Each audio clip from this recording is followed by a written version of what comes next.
Good day, everyone. I am Andrea from Group 2, together with my group mates, Ria, Angel, Desiree, and Hannah. We'll discuss to you about our topic, which is the KKK and Kartilya ng Katipunan. So before we proceed with the questions, let us discuss what the KKK and the Kartilya ng Katipunan is all about.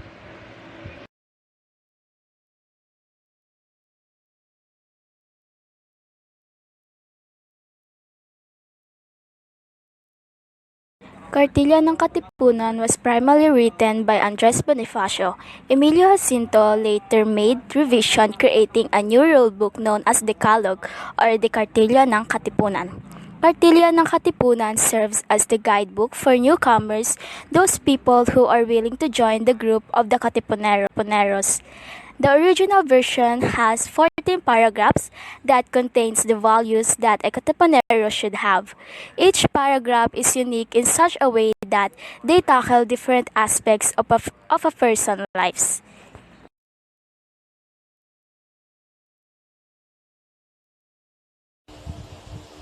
How was a particular historical narrative written? It started with the narrative being written in a numbering pattern where the KKK provided 14 rules to be able to join the organization. It also mentioned how the organization started with Kartilya Katipunan's principles and Andres Bonifacio as the father of the Philippine Revolution. Andres Bonifacio made a list of the responsibilities of every group but didn't publish it. Jacinto decided to adopt his Decalogue and make it their official guidebook.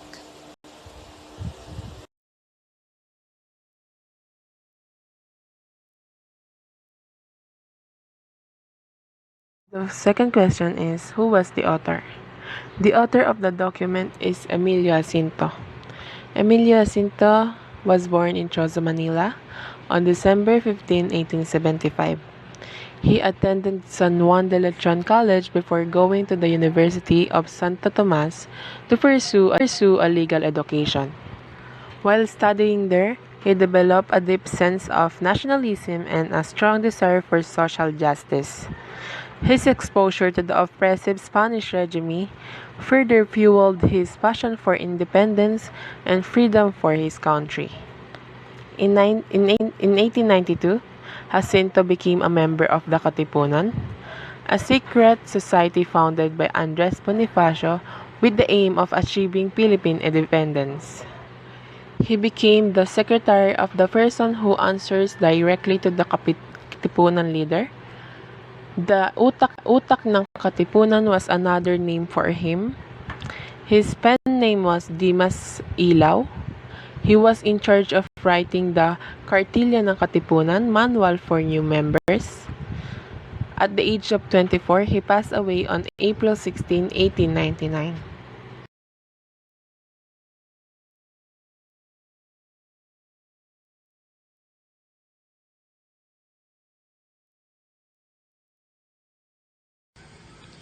The Kartilya ng Katipunan aims to provide or show the rule for the members of the Katipunan.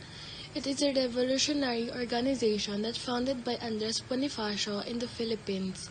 The Kartilya ng Katipunan, also known as the Ten Commandments of the Katipunan, outline the values and principles that the organization believed its members should live by, such as love of country, respect for others, and a commitment to education. The Kartilya was longer, more literary and philosophical. It presented its concept of virtues, leaving as lesson for self-reflection, rather than as direct prescriptions. It asserted that it was the internal, not the external qualification that make human greatness.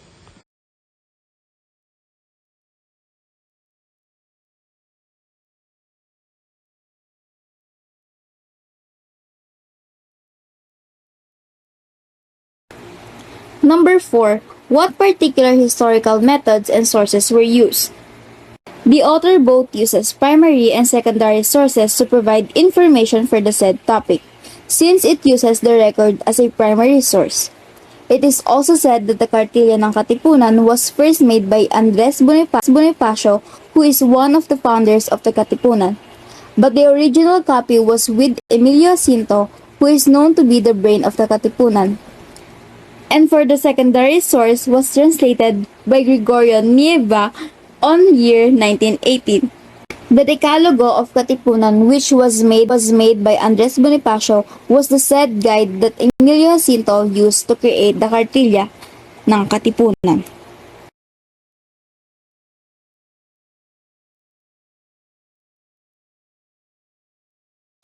The document was written in order for the new members to understand what the Katipunan stands for, their principles and teachings.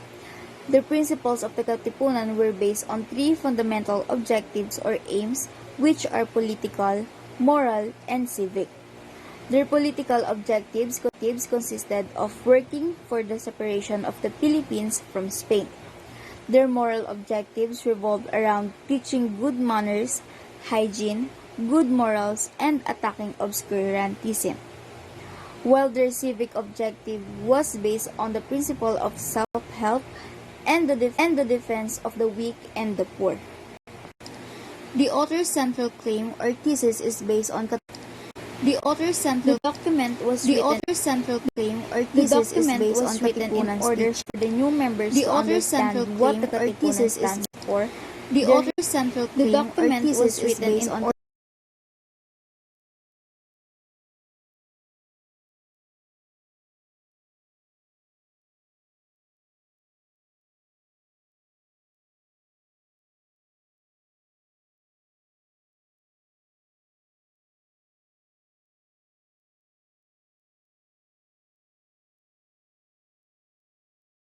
So here in the first picture, responsibility and commitment. So, Katipuneros must demand responsibility and dedication from new members in order to safeguard the organization and the Filipinos. The principles of responsibility and dedication are essential to ensuring the effectiveness and integrity of any organization, particularly one that aims to bring about significant social or political change. By demanding these qualities from new members, the Katipunan sought to build a committed and trustworthy membership base that would work towards the organization's goals. Dedication, on the other hand, refers to a deep and unwavering commitment to a cause or purpose. In the case of the Katipunan, new members were expected to demonstrate a strong dedication to the fight for independence and the welfare of the Filipino people. This dedication was often tested through various trials and challenges, ensuring that only those genuinely committed were allowed to join the ranks. And the second picture,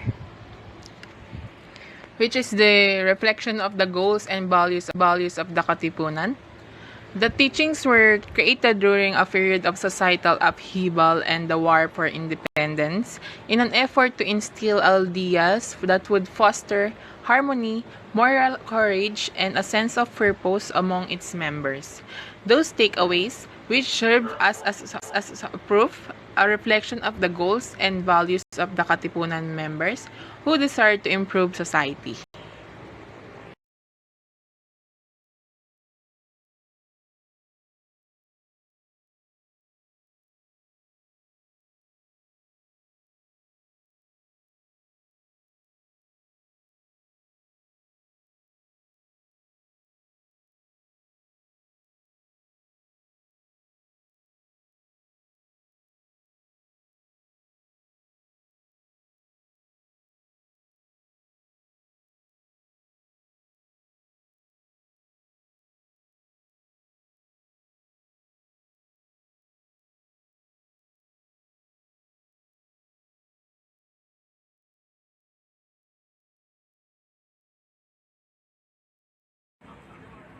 In this slide, the first picture exhibits that those values are contrasted with opposing ideologies that put self-interest ahead of virtue, ignore the equality of all people, and downplay the importance of social responsibility.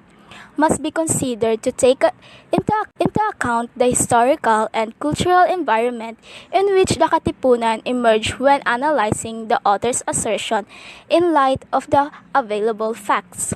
While on the second picture, it states that the Kartilya emphasizes the principle of equality among all members of society. In the present day, it is crucial to uphold this responsibility by treating all individuals with respect and dignity, regardless of their background, ethnicity, gender, or social status.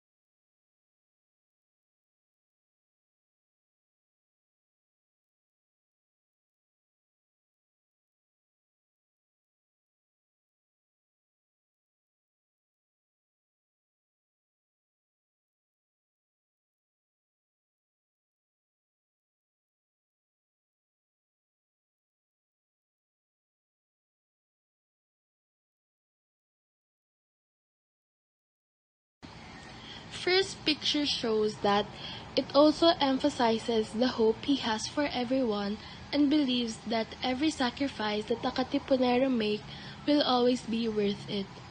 Kartilya ng Katipunan is a set of principles that shows the path on how each and every one of us must live of lives by living to the fullest through good values.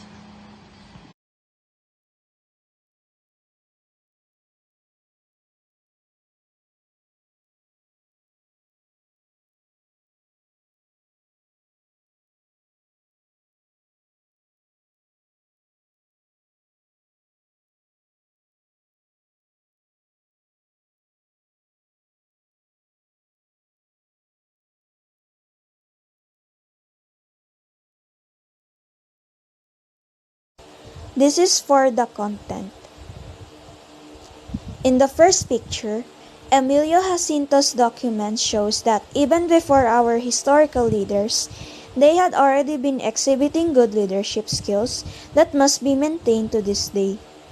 The Kartilya ng Katipunan in fact help people to have sense of responsibility and strive to become a virtuous people. In the second picture, Kartilya ng Katipunan serves as a foundation for establishing good governance in the present, for imparting values like respect and dignity, generosity and compassion, and for engaging in love for our family and respect for women.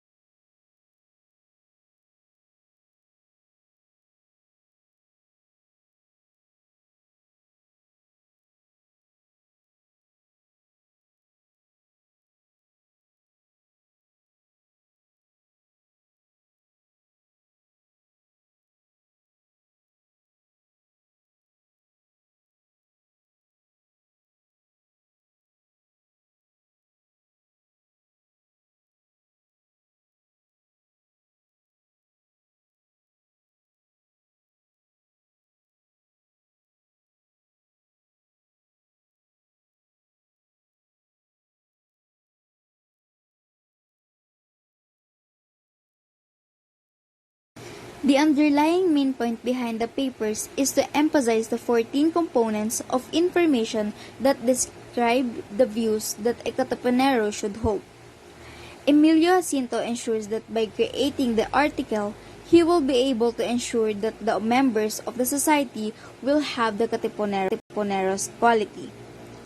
Being a Katipunero, according to Emilio Jacinto, requires a strong sense of patriotism, equality, honor and action, as well as willingness to fight for what is right.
And this slide, the first picture said article shows its relevance up to this day, as each Filipino will be able to anticipate and have a better understanding of what the Katipuneros were back then. By reflecting on the qualities that were demanded from Katipuneros, Filipinos today can draw inspiration and learn valuable lessons. The dedication and responsibility exhibited by the Katipuneros can serve as a reminder that pursuit of a just and noble cause of requires sacrifice, commitment, and a willingness to take on responsibilities. The next one is the next picture, which is the Katipuneros recognize the dignity of every Filipino, regardless of social status, and fought for the recognition and preservation of their rights and freedoms because they believe that every Filipino should treated with dignity and be afforded equal opportunities and protections. The awe-inspiring commitment and sacrifice displayed by the Katipuneros during the struggle for independence continue to resonate with Filipinos today. By acknowledging and embracing these values, Filipino honor the legacy of the Katipuneros and continue their pursuit of a just and inclusive society. The fight for their independence serves as a reminder of the collective strength and the resilience of the Filipino people and inspires ongoing efforts to create a nation that upholds the principles of dignity, respect, and equality for all.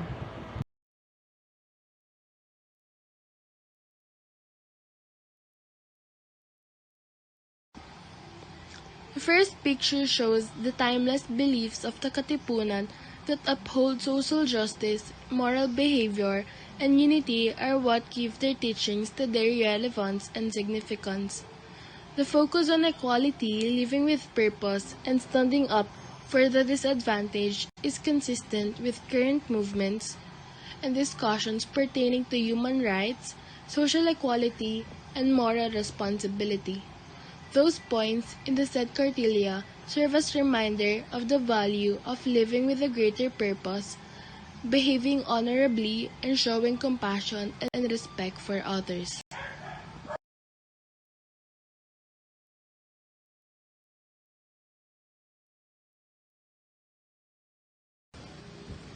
The second picture shows the takeaways emphasize the value of group actions and the duty to stand up for the rights of the downtrodden and marginalized.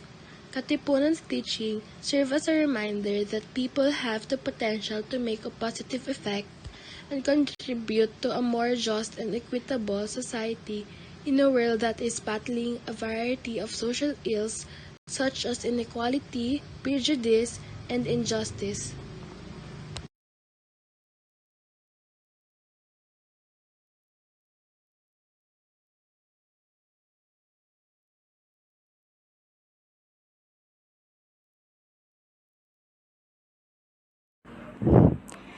So next, in this slide, in the first picture, it states that the topic of KKK and the Kartilya ng Katipunan is important today as it fosters national unity, pride, and a sense of social justice among Filipinos.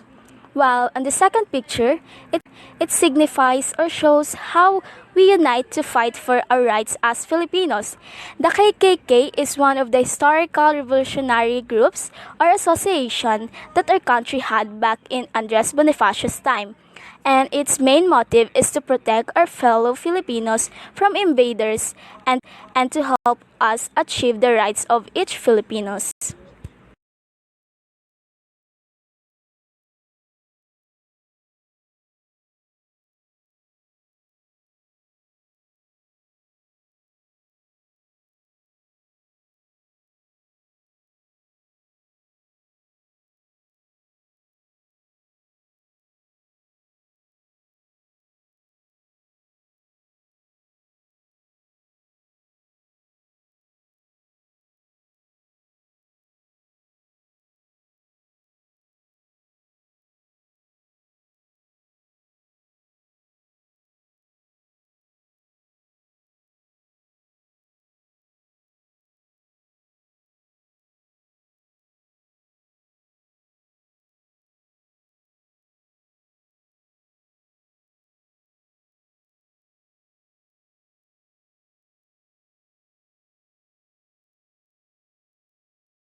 for the context.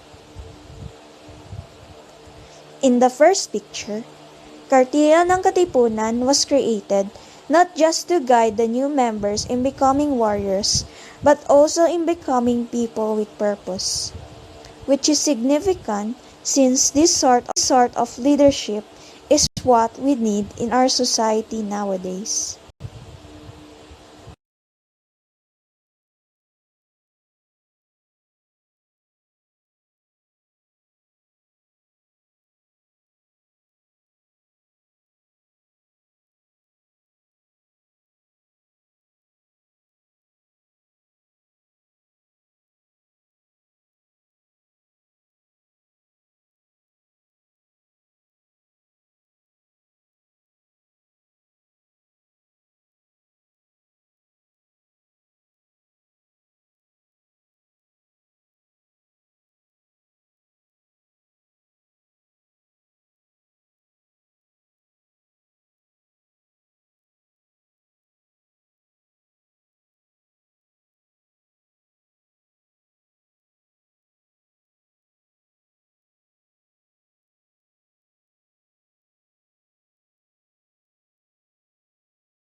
So these are the links of the primary and secondary sources or references that was used in the presentation.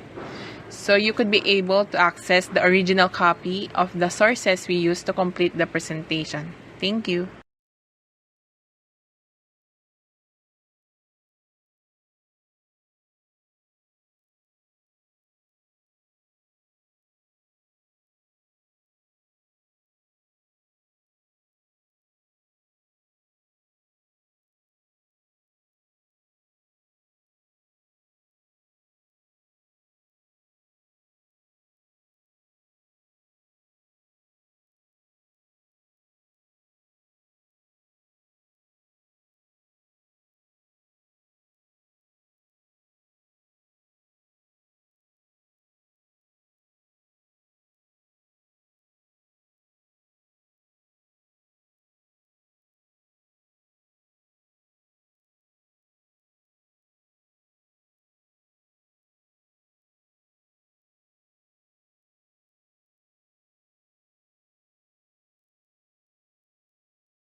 So we are the group 2.